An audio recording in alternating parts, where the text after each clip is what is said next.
eu sempre digo o seguinte: quando você tem uma pessoa extremamente talentosa em se apresentar, em falar e etc., que é o que a gente está vivendo hoje, os influenciadores, essas pessoas, elas te influenciam. E você compra produto delas e você faz essas pessoas ficarem ricas. Mas não necessariamente essas pessoas têm a bagagem que elas vendem. Então, muitas vezes elas estão falando de algum assunto, por exemplo, gravação de vídeos com iPhone. Não é uma pessoa que aprendeu a fazer isso como você aprendeu, mas é uma pessoa que, fala tão bem que a pessoa fala, cara, que animal, vou comprar o curso dele, e aí daqui a pouco a pessoa tá milionária.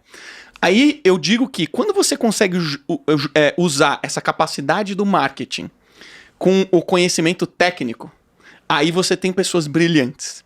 E eu vejo que o que mais tem é pessoas brilhantes que não têm essa capacidade do marketing, né? Então acontecem coisas malucas, tipo um youtuber lutando um boxe com o maior boxeador da história do mundo. Por quê? O pessoal fica indignado. Pô, eu que sou boxeador profissional, não consigo estar lá. O cara é bom de marketing. Ele é o cara, ele enche um estádio e você não enche. Então, pra mim, faz muito sentido esse movimento que você faz de estudar marketing pra você conseguir colocar seu trabalho, né? Você é técnica, mas você precisa conseguir ser boa em marketing também, né? Exatamente como você falou. Acho que a gente tem que ter uma visão sistêmica de tudo, né? E o audiovisual, ele se perde muito nisso. Então, é que documentário é diferente dos filmes de live action, né? Os filmes nacionais, a bilheteria, isso ninguém fala. Eu fiquei um pouco até intrigada, assim, gente, como ninguém fala sobre isso? A bilheteria não paga o filme.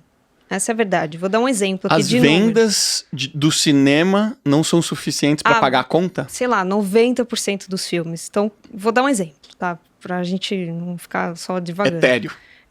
Por exemplo, aquele filme, o Bingo, não sei se você lembra, que foi do palhaço, daquele Vladimir Brista lá. Acho que sim, que sei. Ele não é o filme de maior audiência, desculpa, e ele também não é o filme mais, não é B, né, que a gente fala. Então ele custou por volta de uns 9 milhões. Tá. Ele teve de bilheteria mais ou menos por volta de 3 milhões e meio. Só que desses 3 milhões e meio, você vai dividindo a fatia do bolo, ele deve ter ficado com, 1 milhão. Uhum. Então você fala assim, gente, por que isso? Porque a nossa distribuição, ela é nacional. Então a gente depende do cinema daqui, que é muito pouco. Então a partir do momento que você faz uma distribuição mundial, né, com a entrada dos streams, aí você já muda todo o panorama. Então, por exemplo, um filme...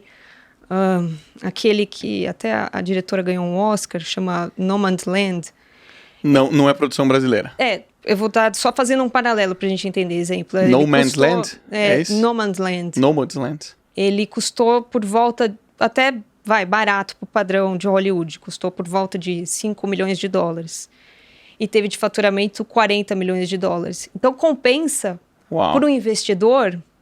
Para ele falar, vou investir porque eu sei que eu vou ter um retorno. Sim. Não preciso esperar render nos meus investimentos, entendeu? Claro que não é todos os filmes conseguem sempre ter essa taxa de sucesso, mas a maioria, porque os Estados Unidos têm essa bilheteria internacional, então faz total diferença. Para documentário, como é algo que não custa tantos milhões, então ele é mais fácil no sentido de você... receber, né, pelo menos o que você investiu e ter um lucro. Mas é um processo que, assim, no começo, quando eu entrei no audiovisual, eu fiquei um pouco chocada que ninguém fala sobre isso, assim. Falei, gente, como assim, né? O filme precisa ser rentável, né? A gente teve alguns filmes que tiveram essa capacidade internacionalmente, né? Mas eles são a minoria. Raros, né? Aí que tá, eles não são, assim, algo que, né, que já é, assim, de praxe do mercado, né? Então, são poucos. Então, por isso que a gente só vê aqui filmes ou comédia ou, meio adolescente, assim. Porque é o que é certo que vai bancar, que vai se pagar. Eu tenho um festival de cinema que eu tive a oportunidade de conversar com a Débora Ivanov. Débora Ivanov, ela é uma super produtora, já foi fundadora lá dos Gulanes, e a gente batendo bate-papo com ela, ela fez vários filmes, Bicho de Sete Cabeças, Carandiru, só filmaço. Caramba. Ela falou pra mim que ela só ganhou dinheiro, assim, quando ela fez Até que a Sorte Nos Separe. Nossa. Então, e nos outros anteriores, não? Antes eu acho que tava penando ali. Então você fala, caramba, mas que loucura. Isso deve ser muito uma realidade brasileira, né? Eu fico imaginando, assim, que o mundo do documentário é bem diferente dessa realidade, né? Porque você não tem espaço nos cinemas, ou tem? Não tem, né? Não. É só streaming. Então, não tem como...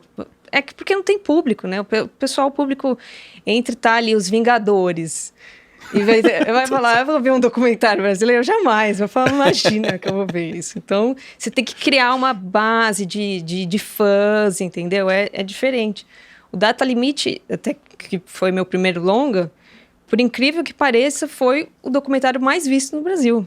Caramba, sério? Foram muitas milhões de pessoas, foi, né? No YouTube deve estar com uns quase 10, mas aí se eu contar todos os streams, vai estar quase 12, assim. Uau!